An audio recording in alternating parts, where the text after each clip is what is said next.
Hi, ako si Kimberly Cabanatan o kaning video informatics ma-explain on how computer processor works including its classifications. Ang computer processor or CPU ang brain sa computer. Kini ang nagbuhat sa mga instructions nga gikan sa mga program. Sa inyong nakita karon sa screen mo ang basic operation on how computer processor works sa atong computer.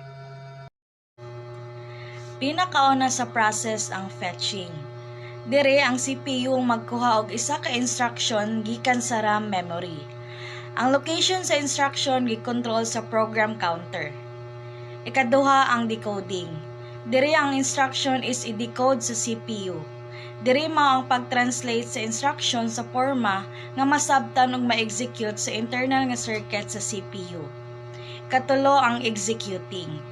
Ang CPU mao ang ma-execute sa instruction. Diri naapil ang pag-perform sa arithmetic o logical nga operation, pag-access sa memory ug uban pa. Ug ang kinalasan sa process ang storing.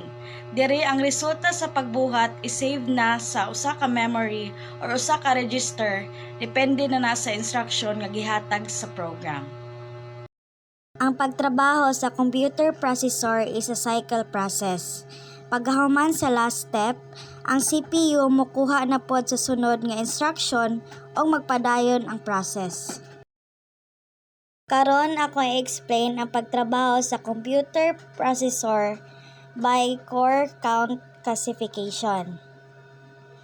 Sa isa ka daan nga computer nga naay single core CPU, kung magbuhat ka og isa ka task sama sa pag-edit sa text document, ang CPU mag-focus ra sa pagtrabaho ani nga task since nga single core processor siya. Ang ikaduha ang multi-core processor. Sa isa ka computer nga naay quad-core CPU, kung magbuhat ka og multitasking, for example, mag-open ka og video editor o game, ang CPU makahatag og daghan nga cores sa lain-laing task. Ang mga cores magtrabaho parallel para mapadali sa performance ug maglikay sa paghinay.